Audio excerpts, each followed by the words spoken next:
Dhammashettiya Meditation Monastery in the Mahamevnawa Monastery Complex.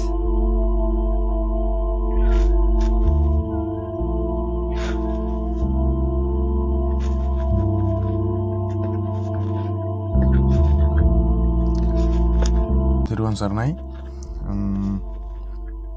Ada අපි මං එල්ලන්න ආවා අනුරාධපුරේ ලෝලු ගස්ස තියෙන මම වුණා භාවනා අසපුවට භාවනා වැඩසටහනක් තියෙනවා. එතනට ඇවිල්ලා යන්න ආවා. සහභාගී නම් වෙන්නේ නැහැ මම. ඒකට ඇවිල්ලා යන්න ආවා. මේක ඇතුළේදීම මේ වගේ දුමාන්සේ නමක් තියෙනවා.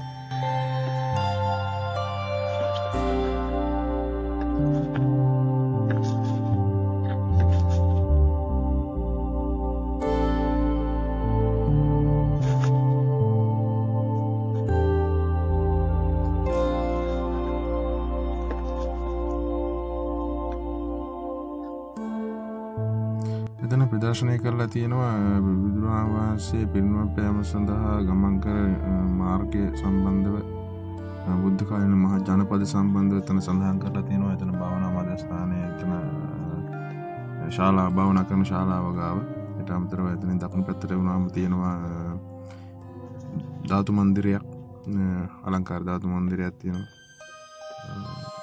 ඒ වගේම මෙතන භාවනා වැඩසටහන් සම්බන්ධ කරගන්න කරන වෙලාවල් ඒ සම්බන්ධව මෙතන බෝඩ් එකක් තියෙනවා. ඒකෙන් බලා ගන්න පුළුවන් මෙතනින් වෙන රාජකාරියක මොකක්ද කියලා පොත වෙන්නේ කියන සම්බන්ධව අදහසක් ගන්න පුළුවන් මෙතනින්. එතනින් වෙන සේවාවන් සම්බන්ධව මෙම භාවනා මධ්‍යස්ථාන සංකීර්ණය කියන්නේ මේ භාවනා මධ්‍යස්ථාන එකක් මම වුණා සුඛ සංකීර්ණයේ මේ එකක්. ඒකට මුලින්ම භාවනා මධ්‍යස්ථානයේ 1999 අගෝස්තු 14 වෙනිදා පොල්ගහවෙල වටුවා වෙන ප්‍රදේශයේ තමයි මුලින්ම භාවනා මධ්‍යස්ථානයේ පිහිටවන්නේ. අතිපූජ්‍ය ගිරිබත්ගොඩ ඥානානන්ද ස්වාමීන් වහන්සේගේ මූලිකත්වයේ මඟ පෙන්වීමෙන් සහ උන්වහන්සේගේ සංකල්පයෙන් අනුව තමයි මේක භාවනා සුඛ සංකීර්ණය පිහිටවන්නේ ආරම්භ කරන්නේ. ඒ ආරම්භයත් එක්ක මේ වෙනකොට ලංකාව පුරා විවිධ ප්‍රදේශවල ශාඛා 50ක් පමණ මම දන්න තරමට ශාඛා 50ක් පමණ පිහිටවලා තියෙනවා. ඒ වගේම පිටරට රටවල් ගානක ඇමරිකාව, කැනඩාව, ඩුබායි, ජර්මනි වගේ රටවල් ගණනාවක ශාඛා 24ක් ශාඛා කිව්වොත් වැරදි මට ඒකට වචනයක් ආවේ නැහැ. ශාඛා කිව්වොත් ශාඛා 24ක් විතර තියෙන රටවල් වල. ඒ වගේම ලංකාවේ මම වුණා වෙන් කරන සේවාවන් ගොඩක් තියෙනවා. ඒ වගේම මහමේඝ පත්‍රය, එතකොට ශ්‍රද්ධා ටීවී 2012 ආරම්භ වෙන ශ්‍රද්ධා ටීවී එක. ඒ වගේ පුළුල් පරාසයකට වීදිනවා මෙම මහමෙවුනා අසපු භාවනා වැඩසටහන් විතරක් නෙමෙයි, මාර ගොඩක් දේවල් වෙනවා. හැබැයි මම ලොකුවට මම මේ සම්බන්ධව ගොඩක් විස්තරයක් මම දන්නේ නැහැ. ලස්සනයි. හැබැයි හදලා තියෙන අසපු මම ගිහින් තියෙන අසපු සංකීර්ණ හැමතැනම ගිහින් තියෙන වගේ මාර ලස්සනයි. මාර විදියට ඒක ලස්සනයි, පිරිසුදුයි.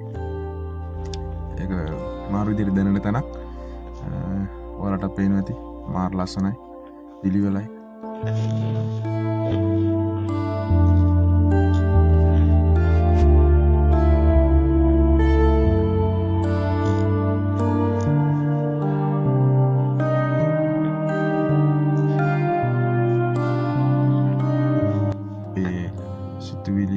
ප්‍රශ්නයක් ඉඳ වෙන්න ඕන මම හිතන විදිහට. දැන් අපේ ගමක පන්සල සහ මේ වගේ භාවනා මධ්‍යස්ථාන අසපු එතකොට ඒක නඩත්තු වෙන ආකාරයන් අනුව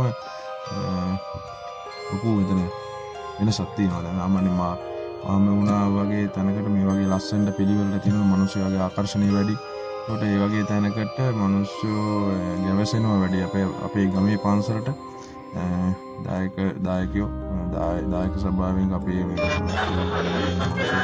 ගමේ පන්සලත් එක්ක තියෙන දුරස් භාවිකුත් තියෙනවා මේ අතර. ඒක මොන වගේ ඉතිහාසකින් මට ඒක අදහසක් නෑ මේ මට දැනෙන දේ. ගමේ පන්සලත් එක්ක තියෙන බැඳීම සහ මේ මහමෙවුනාවත් අතර තියෙන බැඳීම මිනිස්සු ගොඩක් ගත්තාම මේ පැත්තට මහමෙවුනාව කියන ඒ පැත්තට පොඩ්ඩක් බාර වැඩි වෙලා තියෙනවා. ඒක මම දකින්නේ මොකද එහෙම නිකන් රද්දක් විදිහට ඒ වුණාට අර පොදු එහෙම සිතුවිල්ලක් තියෙනවා මේ කියන්නේ ඒ දෙක අතර පොඩි මට දැනෙන දේ මේක හරි ආකර්ෂණීයයි. මට උනත් මේ ආවට පස්සේ මාර විදිහට ලස්සනට පෙවුණා. මට තාසයි තුන. ඇයි අපිට ඒ ආසාව ඒ ගමේ පන්සලටත් මේ වගේ ලස්සන කරලා ඔය ගමේ පන්සලත් දිනු කරලා ගන්න ඕන. ඒ වගේ ගොඩක් ප්‍රශ්න තියෙනවා ඉතින් ඒ අතර.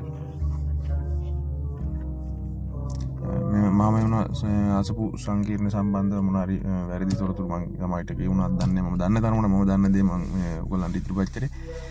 බලමු ඔයගොල්ලෝ දන්න දෙයක් තියෙනවා නම් පාලින් කමෙන්ට් එකක් දාගෙන යන්න. ඒ සම්බන්ධව වැරද්දක් තියෙනවා නම් එකක් පෙන්නලා දෙන්න. ඔයගොල්ලෝ තේල බලන්න අනුරාධපුරේ ලෝලු ගස්සව ඔයාලට නෙල්ලි කුලම යන පාරේ යනකොට හම්බෙනවා. ඇවිල්ලා බලන්න. මාර ලස්සනයි. ඔයාලන්ට පේනවාද? මම සෑහෙනලා මෙතන ලයින් ලගී